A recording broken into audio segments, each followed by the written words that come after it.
The Camino de Santiago is an ancient pilgrimage route that has been traveled by millions of people for over 1,000 years.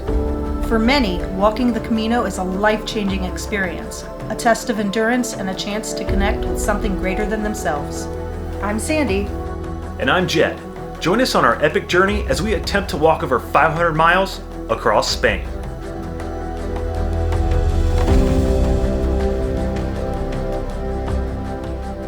Good morning, ladies and gentlemen. I just bumped into Sandy because I was looking at the camera and not at her, so I'm just running her over this morning. I'm still trying to do it, apparently. Good news, guys. No more 10K days today. You know what? Today we're doing twice that amount. So this morning we're leaving the little town of Las Herrerias where we stayed last night. Really not a whole lot in that little town. It's pretty. Step over, you want to get ran over? I am gonna get run over. Here, let's see who's coming up behind us. What is that?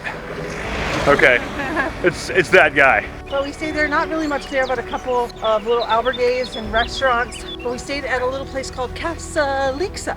Yeah, nice little place. I mean, no complaints, kind of fancy in our little private room. You know what? I enjoyed it. Honestly, I think there's more cows that live in that town than people. There's tons of cows. No, it's beautiful, actually. I prefer cows to people 99% of the time. Yeah, and what is with this road this morning and traffic? And something else about the cows is like when we were coming through the Pyrenees, all the animals wear bells. And so we hadn't heard bells in quite some time. When we got back here, we could hear all the cowbells. So I love that sound. That's right. And what the Camino needs right now, more cowbell. All right, guys, we have about 8 kilometers up to the top of cebreiro this morning.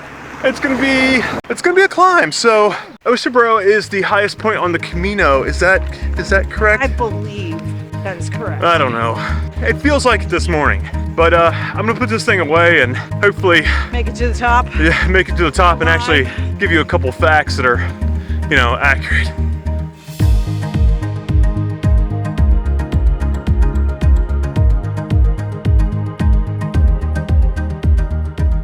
So we have just crossed over into Galicia, and this is our last region of Spain that we will walk through. From here we have about 160 kilometers left. So just to put that into perspective, when we started back in St. John, it was nearly 800 kilometers. I'm not going to math that right now, but it's been a long ways. And even better yet, we can hear the bells of cebreiro in the distance. Which is right over here in this cloud bank over here. Last time we were here, still not sure if we're going to see it. Yeah. Yeah, but last time it was raining and it was super cloudy, but the weather, much nicer day today. Yeah, it has been, and hopefully the weather will hold and we can see these famed beautiful views from cebreiro, but fingers crossed. Right, Sandy? All right. Is that good on cue? Yes, that's perfect. We're good at this.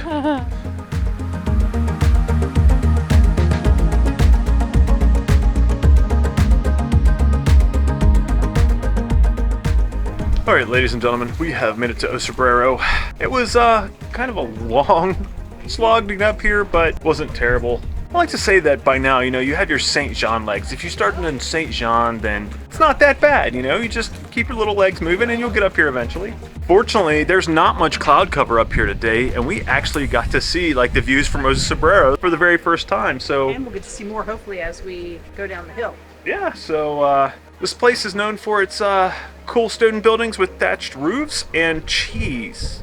Yeah, cheese. See the buildings, we must find cheese. Yeah, let's go find some cheese. That'll be good for a long day's hike, won't it?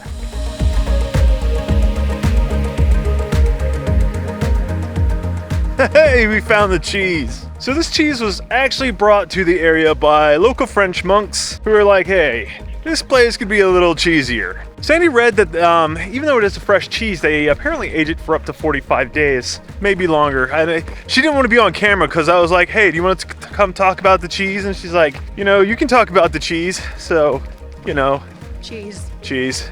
Anyways, the cheese was good. It's a really soft, it's not super creamy, but it's creamy. So it kind of has a consistency of like a goat cheese or a sheep cheese. But it's a cow's milk cheese. It's not super pungent. They did drizzle it with honey and served it with a piece of bread, which was nice. Delicious. A little snack to carry us over the next part of the mountain.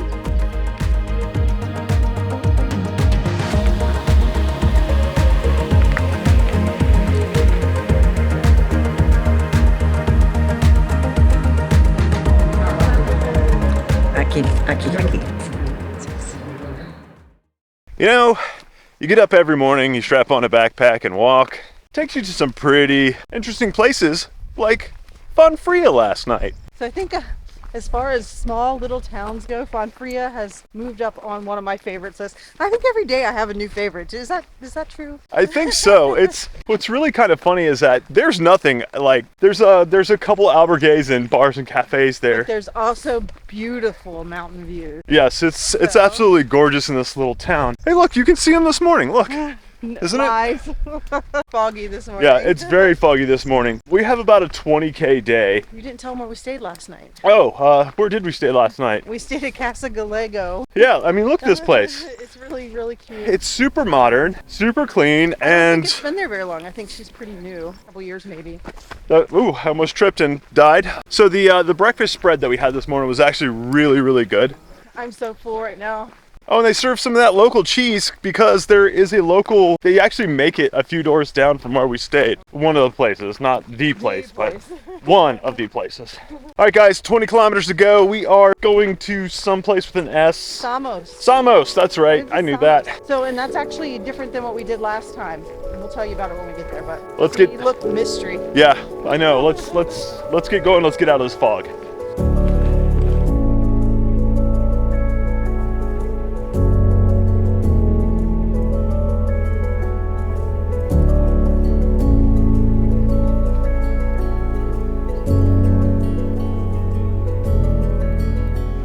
So there's been quite a bit of downhill. It's not so bad. It kind of wears on Sandy's knee a little bit.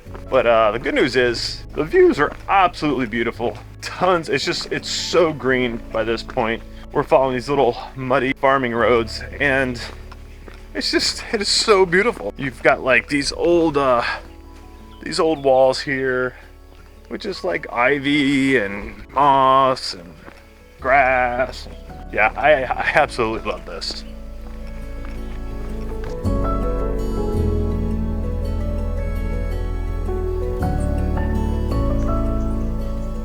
Okay, so we've made it to Triacastela, managed to walk all the way through town, and then when you get to the end, you actually have two options for routes you can take. You can either take a right and go to San Gil, or you can take a left and go towards Samos. Last time we went the San Gil route, so we already decided that we wanted to go through Samos this time, so left it is. It's like over there. Yep, that way. It's that way.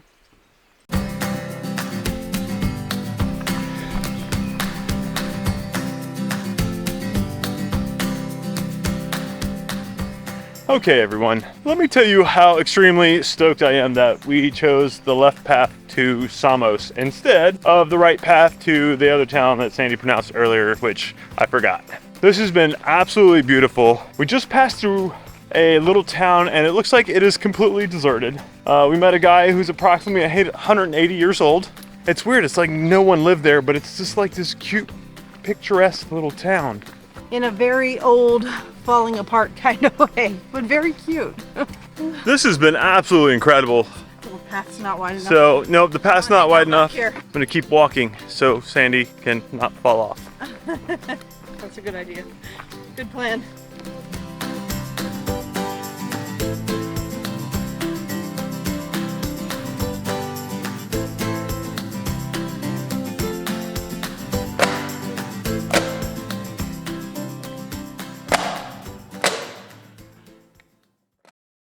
Good morning from our new favorite town on the Camino. Samos. Samos. So, this is a recurring thing. But we are so glad that we decided to take the little extra time to come out to Samos yesterday. It was a beautiful, beautiful walk, and it's such a cute little town. So they have one of Spain's largest and oldest monasteries, and I would love to show it to you, but unfortunately I had a bout of, let's say, gastrointestinal discomfort last night, and yeah, we didn't go anywhere. we didn't go anywhere. But it's beautiful to look at even from a distance. Yeah, we did have a nice view from our hotel, which was called, was it La Botica? A Casa La Botica, I believe.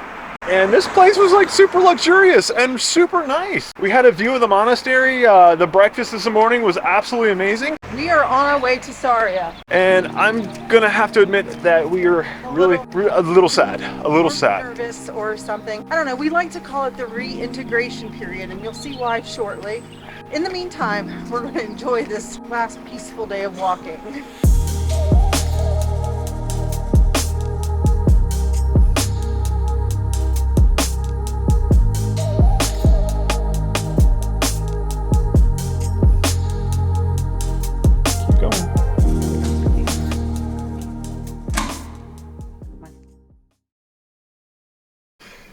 ladies and gentlemen.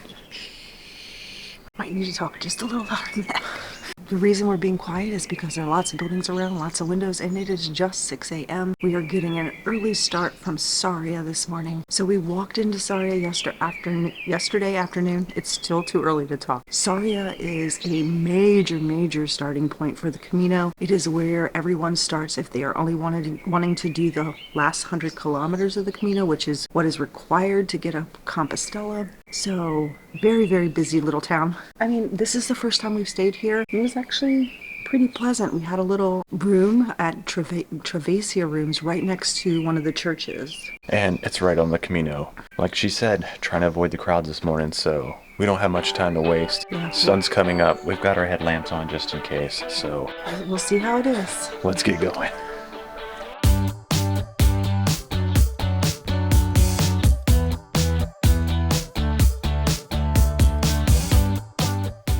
There it is, the 100 kilometer marker. We are only 100 short kilometers from Santiago. Woohoo! It's like we are 7/8 of the way almost.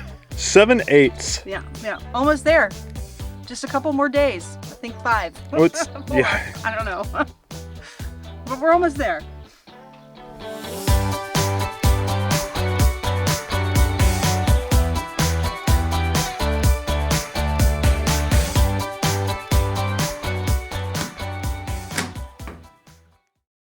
On the next episode of Wanderful Revolution, our journey across Spain continues. So make sure you like and subscribe so you don't miss a single step. Until next time, Stay wonderful. Call it a day.